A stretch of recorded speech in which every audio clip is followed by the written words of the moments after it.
nak share di sini seorang pakcik yang bernama Hanif ingin menolak kereta kudanya yang membawa beban. Okey, jadi kudanya telah pun membawa beban dengan daya sebanyak 200 Newton. Okey, tapi kuda ni telah letih.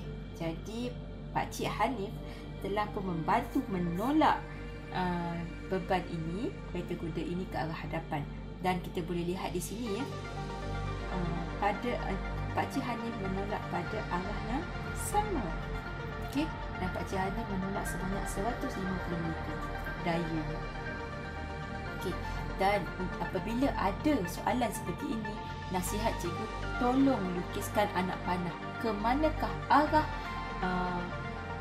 individu A dan B bergerak, kerana daya paduan ini adalah daya vektor, maka arah sangat-sangat penting. Kerana macam cikgu cakap tadi, jika arah bertentangan, salah satunya perlu ditanda negatif. Okey, jadi di sini cikgu dah lukis siap-siap anak panah, jadi cikgu boleh nampak di sini arahnya adalah sama. Jadi berapakah kirakan daya paduan bagi yang bertindak ke atas kereta yang membawa beban ini? Maka cara nak kiranya ialah, okey, kita jadikan ini sebagai F. Cikgu nak gunakan FM dan ini adalah Fn. Okey, jadi daya paduan yang bertindak ke atas ini ialah Fm tambah dengan Fn. Okey, disebabkan kedua-duanya sama, maka kedua-duanya adalah cikgu letak bernilai positif. Kalau awak nak buat dua-dua negatif pun boleh, janji kedua-duanya adalah sama. Okey, so sekarang ni 200 Newton tambah dengan 150 Newton. So kita akan dapat di sini 350 Newton daya paduannya yang bergerak ke arah kanan. Ke kanan. Okey, kalau awak buat macam ni lebih lengkap jawapannya. Okey, mari kita lihat pula soalan yang kedua, iaitu kuda ini menarik kereta sorong ini ke arah kanan dengan daya sebanyak 300 Newton.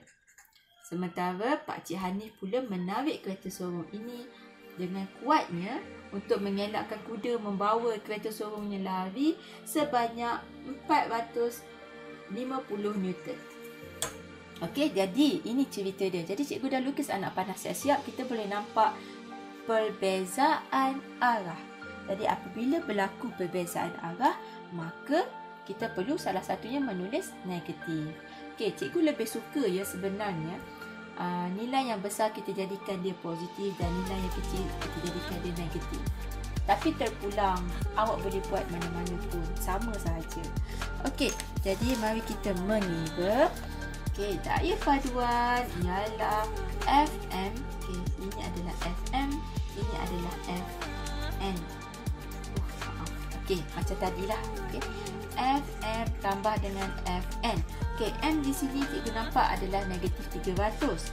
Jadi cikgu letak kat sini negatif 300 Newton. Dan Fn pula adalah positif 450 Newton. Okey, jadi bila cikgu tekan kalkulator, cikgu akan dapat nilainya adalah sebanyak 150 Newton dan nilai dia positif. Dan ini adalah daya paduannya.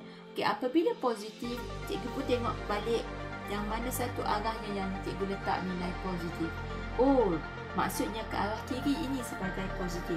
Maka jawapannya adalah 150 Newton daya paduannya ke arah kiri. Mudah saja, okey? Kalau anda nak buat simbol terbalik, jawapannya akan bernilai negatif 150 tapi kekal juga ke arah kiri. Okey, tak ada masalah pun di sini. Senang saja. Soalan yang ketiga ialah, okey, bagaimana jika bongkar ini tadi? Okey, bongkar ini ditarik oleh Ali daripada arah utara. Manakala Abu pula, Ali dan Abu. Okey, ini adalah satu bongkar yang mana ditarik oleh Ali daripada arah utara. Manakala bongkah ini juga direbut oleh abu yang menarik dari arah timur. Okey, jadi kita nampak di sini dalam keadaan berserenjang 90 darjah. Okey, jadi bagaimanakah kita nak hitung daya paduannya? Jika abu, okey, cikgu gunakan abu ini sebagai Y dan okey, cikgu tak nak guna Y lah, cikgu nak guna T sebagai timur.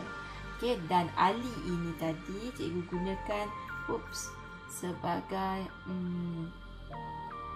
U, iaitu utara. Okey, utara dan timur tadi. Jadi sekarang ini jika abu menarik sebanyak 400 Newton, manakala Ali pula menarik ke arah utara sebanyak 200 Newton. Jadi berapakah paduan yang sebenar, daya paduan yang sebenarnya bertindak ke atas bongkah ini? Okey, jadi caranya ialah kita tak boleh menolak. Boleh tak kita tolak ataupun tambah seperti tadi? Tak boleh, sebab dia melibatkan sudut dan dia tidak berlaku pada arah yang bertentangan. Hanya pada arah bertentangan, iaitu sama ada ke kiri atau ke kanan atau ke atas dan ke bawah sahaja yang boleh kita tambah atau tolak. Okey. Okey, jadi sekarang ini kita perlu melukis. Okey, sekarang ni kita tengok 200 dan 400. Jadi nilainya adalah besar. Jadi kita tak boleh nak guna 200 Newton sama dengan 200 cm. Jenuh nak lukis. Jadi kita guna kecilkan. Jadi kita nampak di sini ratio dia adalah 200 dan 400. Jadi cikgu gunakan 100 Newton ini sebagai 1 cm. Dan kalau begitu kita lukislah 400, maksudnya 4 cm lah. Okay, hanya 4 cm saja cikgu lukis, senang je. Okay, kita lukis 4 cm. Okay, ini guna satuan nak panah. Dan seterusnya 200 Newton ke atas, iaitu 2 cm. Okay, 2 cm ke atas. Mudah saja. Kecil lagi mudah. Senang saja kan. Okey, kemudian kita buat kat sini. Okey, 400 Newton atau 4 cm. Okey, dan juga 200 Newton adalah 2 cm ke atas. Okey, jadi kita nak hitung berapakah daya paduannya. Maka kita tengok, sambungkan daripada titik sini ke sini untuk dapatkan daya paduan. Gunakan 2 yang nak panah. 3 nak panah. Okey, mudah saja kan. Jadi kita hitung berapa ukuran panjang ni. Okey, bila cikgu hitung kat sini, cikgu dapat 4.5 cm di sini. Jadi 4.5 cm sahaja yang nilai paduan dia lah yang besar tadi. Okey, jika 1 cm sama dengan sini ya, kalau 1 cm bersamaan dengan 100 Newton, maka jika 4.5 cm, jadi kita dapat 450 Newton. Kita buat nisbah. Jadi daya paduannya adalah 450 Newton jika situasinya adalah seperti ini. Okey, ataupun mungkin situasinya ditarik daripada selatan dan daripada timur pun sama juga. Cuma anda perlu melukis ke arah bawah. Okey, mudah saja kan? Okay, kita teruskan dengan soalan yang seterusnya. Okey, di sini pula cikgu nak share soalan yang seterusnya, iaitu melibatkan sebuah bot yang besar yang sudah kehabisan minyak. Okey, jadi ditarik oleh 2 sampan yang saling berjauhan ya. Jadi pada sudut 60. Jadi ini adalah F1 dan ini adalah F2. Okey, sampan 1 dan sampan yang kedua. Jadi kedua-dua ini saling menarik dengan daya yang berbeza dan sudut 60 darjah. Okey, bukan darjah Celsius, darjah sebenarnya. Okey, jadi untuk sampan yang pertama tadi, jika ya dia boleh menarik sebanyak 480 Newton, sementara sampan yang kedua adalah sebanyak 640 Newton, Jadi berapakah daya paduannya yang bertindak ke atas bot besar itu? Jadi kita buat pengiraan dan lukisan. Okey, mudah saja. Kita tengok dulu apakah ratio yang kita nak buat. Nisbahnya kita jadikan nisbah 6/0 sebab nilai dia besar. Jadi kita kecilkan supaya lebih mudah untuk kita lukis. Okey, jika kita kecilkan nombor ini, kita boleh pakai sifir 80. Okey, jadi kita bagi dengan 80 lah. Sebab cikgu nampak ni sifir 8. Jadi bila awak bagi sifir 8, kita dapat kat sini 6 dan 8. Okey, so 6 Newton dan 8 Newton. Jadi kita boleh gunakan 1 Newton sama dengan 1 cm. Okey, jadi untuk ini kita boleh pakai 6 cm. Dan untuk yang 6/40 ni kita boleh pakai 8 cm. Okey, so now kita lukis.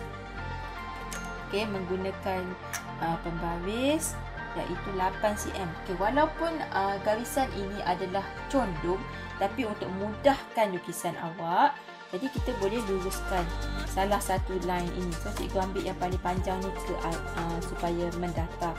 Okey, horizontal. Jadi 8 cm cikgu lukis kat sini 8 cm. 8 cm. Okey, saya gunakan dulu ni dan ini bermaksud 8 cm ataupun saya nak tulis kat sini 6/40 meter. Okey, dan seterusnya line yang kedua ialah untuk 6 cm ini iaitu 480 Newton ya, 6 cm. Oh, dia ada sudut 60. Jadi kita kena menggunakan protractor. Okey, protractor kita letak di sini, samakan dan tandakan pada sudut 60. Okey, jika memerlukan kita boleh pakai jangka lukis. Jika tak perlu, tak apa. Okey, tapi kat sini hanya 6 cm saja, jadi tak ada masalah. Okey, 6 cm ini kita letakkan di sini ya, pada sudut 60. Settle. Okey, di situ. Jadi sekarang ni tujuan kita tahu daya padu adalah di tengah-tengah. Jadi kita perlu lukiskan segi 4. Okey, kita gunakan pen warna sebelum tu kita kena kira sudut dekat sini dulu. Okey, so kita letak di hujung ini dekat sini. Okey, kemudian dah sama dah, parallel, selari. Jadi kita tandakan 60 sudutnya di sini. Okey, so kita dah dapat sudut 60.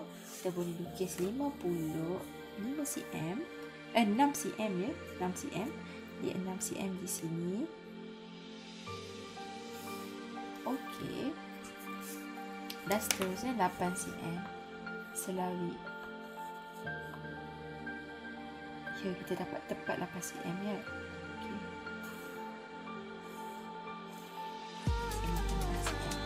Jadi untuk dapatkan daya paduan iaitu di tengah-tengahnya, kita perlu sambungkan titik ini ke sini. Okey, dan kita ukur berapakah nilainya. Nilai yang cikgu dapat di sini adalah 12. Okey, jadi 12 cm. 12 cm adalah nilai yang cikgu dapat untuk daya paduannya. Okey, jadi kalau 8 cm ini, okey, 8 cm dan 6 cm, okey, kita darabkan dengan 80. Okey, dahlah kita dapat bilangan Newtonnya. Jadi 12 cm juga kita perlu darabkan dengan 80. So kita akan dapat nilainya adalah 960 Newton. Jadi di sini kita dapat lihat bahawa daya paduan yang bertindak ke atas bot besar ini adalah senilai 960 Newton. Okey, walaupun bot yang pertama sebanyak 640, bot yang kedua boleh tarik 480, dia dalam keadaan ditarik oleh dua arah yang berbeza. Jadi daya paduannya adalah 960 Newton. Okay, mudah saja sebenarnya. Okey, jadi cikgu nak buat conclusion balik di sini tadi. Okey, inilah 4 situasi yang kita telah pelajari. Ini adalah secara rumusannya.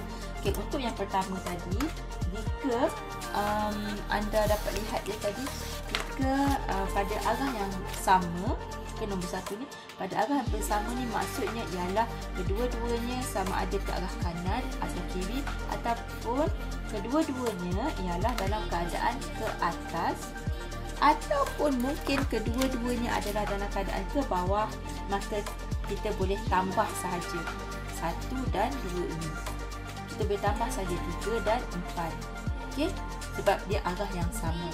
Okey, begitu juga situasi yang kedua pada arah yang bertentangan. Tapi untuk arah yang bertentangan ini, ia perlulah dalam keadaan yang mana ke kiri lawannya ke kanan. Jadi 1 positif, 1 negatif. Ataupun dalam keadaan situasi yang mana 1 ditarik ke atas, 1 ditarik ke bawah. Jadi dalam keadaan yang 1 mesti positif, 1 negatif. Ataupun anda juga boleh menjadikan ini sebagai negatif, ini sebagai positif. Okey, arah yang bertentangan. Jadi kita perlu tambah, tetapi salah satunya perlu negatif kerana vektor. Okey, untuk situasi yang ketiga tadi pula, kita perlu melukis. Seperti mana yang cikgu ajar tadi, hanya perlukan skala dan lukis seperti biasa pada sudut 90 dan jadikan bentuk segi empat tepat ataupun segi empat sama bergantung kepada soalan, dan pastikan ada dapatkan daya paduan iaitu nilai panjang garisan yang di tengah, dan kita darabkan dengan nilai skala. Sementara bagi satu lagi, kadang-kadang berserenjang ini, ya, lupa nak beritahu, kadang-kadang berserenjang ini bukanlah dalam keadaan macam ini saja, mungkin dalam keadaan yang mana ditarik ke arah selatan dan ditarik ke arah kiri, boleh, tak ada masalah. Yang penting dia kekal 90. Ataupun mungkin dalam keadaan yang seperti ini, ke atas dan ke kiri, ataupun mungkin dalam keadaan seperti ini, ke bawah dan ke kanan. Okey, macam-macam situasi yang kita mungkin akan jumpa dalam banyak soalan. Okey, dan yang keempat pula dalam keadaan yang seperti ini, dia juga mungkin boleh jadi dalam bentuk yang seperti ini, ataupun mungkin ditarik dalam keadaan seperti ini.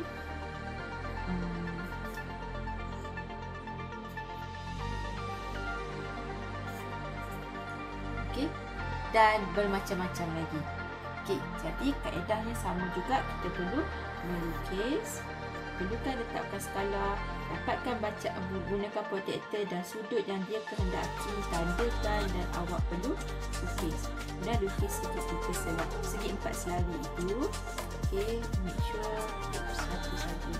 Okey, satu saja, dan dapatkan berapakah ukuran bagi daya paduan yang di tengah ini, dan kita darabkan dengan skala. Habis, itu saja perkongsian cikgu untuk daya paduan, definisinya dan kaedah mana kita perlu melibatkan kaedah pengiraan dan juga lukisan untuk dapatkan daya paduan bagi 2 atau lebih daya yang bertindak. Okey, itu saja untuk perkongsian cikgu bagi daya paduan. Dan kami semua ingin mengucapkan selamat maju jaya dan semoga bermanfaat. Jangan lupa like dan subscribe video ini. Terima kasih semua. Selamat belajar.